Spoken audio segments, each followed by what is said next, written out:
Hail and greetings all, it's Ragnarok here, and today we're going to make a goldenrod tincture.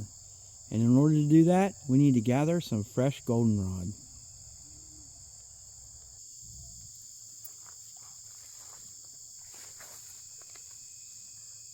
So, when gathering your goldenrod, you're going to want to look for bright yellow blooms. You're going to want to shy away from any that are brown or tainted, perhaps molded, or have any other contaminants on them.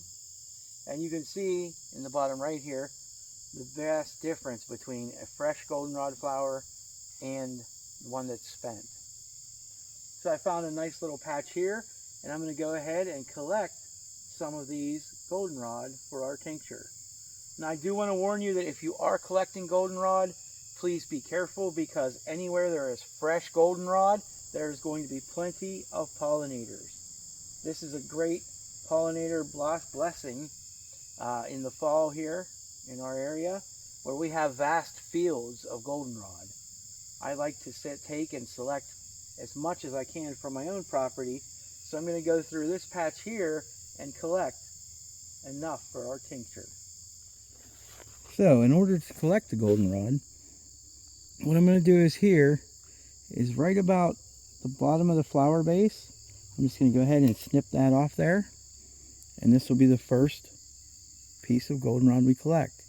I'm going to go ahead and do the same thing on several of these other here. You never want to wipe out an entire patch of goldenrod, obviously. You want to ethically harvest just what you need and leave enough for our pollinator friends to make it through the fall and prepare for winter.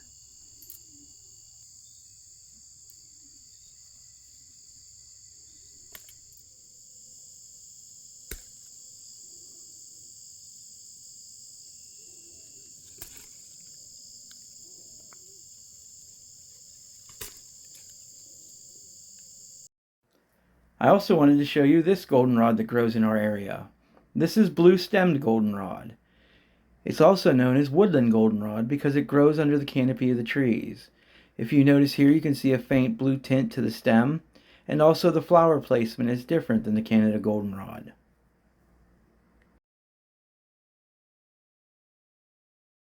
You may be wondering why you would want to make a goldenrod tincture. And that is because this is the perfect time of year to start thinking ahead, especially if you're a person who suffers seasonal allergies. Goldenrod, it can be a very useful ally against seasonal allergies. Despite common misconceptions, goldenrod is not ragweed. And ragweed, which does cause a lot of allergic reactions, unfortunately, goldenrod gets the blame for that due to misidentification. Now, as we're doing this here, we are collecting the flowers and the leaves. The stems don't really contain that much benefit, so therefore we're just going to set them to the side. We'll return them back where we found them when we're done here. But also, goldenrod helps prevent kidney stones, and it also aids in the removal of urinary gravel due to its diuretic properties. So if you're already taking a diuretic, you really do want to consult a medical professional before you would involve or imbibe any goldenrod. Now, it's taken as a tea or a tincture for urinary tract issues, so we'll dry some of that up in another video to make tea. Now, goldenrod is also very helpful in upper respiratory infections, inflammations, and congestion, which is right around the corner. That cold and flu season, yep, goldenrod is a very powerful ally in helping your body cope with such infection. It also deals with sinus infections, common colds, and even influenza as well. This is an all-around heal-all that is definitely one that you want to have in your wheelhouse. It's very simple to identify and collect, and therefore, just like our black walnut tincture, this is another very beneficial tincture to have available on the homestead. It can also be made into a salve. If you have aches and pains, we can make a salve with it and then rub it externally on the body. Alright, so we're going to go ahead, push this down a bit. We want our jar to be about 1/2 to 3/4 full. So we're going to go ahead and take some more of our goldenrod and jam that in there.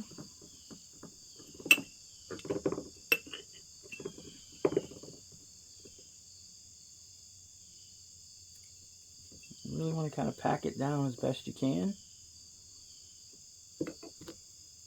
Like I said, we want as much surface area as possible. So I'm going to do a little slicing and dicing in here, so that we use all that we collected. Every bit. None of this should go to waste.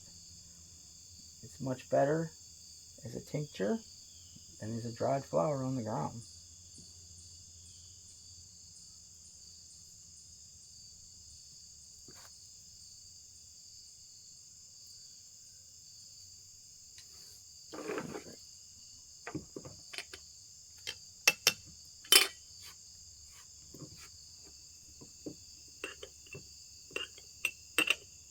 Alright, so I'd say we're good here. We got it nice and packed in. So we're going to go ahead and take our 100 proof vodka in this case, and we're going to add it into the jar to cover the goldenrod.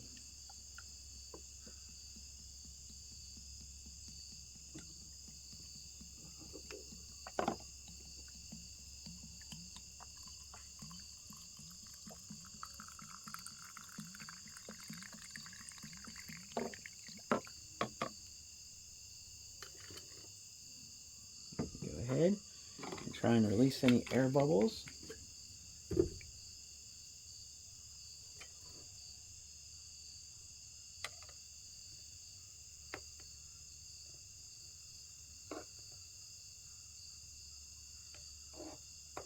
And now that we have it submerged in the alcohol, I'm going to go ahead and cap it and shake it up a little bit. Make sure I get any of that air out of there, any of those pockets. I really want to get all of the goldenrod in touch with the alcohol. So I'm going to go ahead and push it down in, pack it again.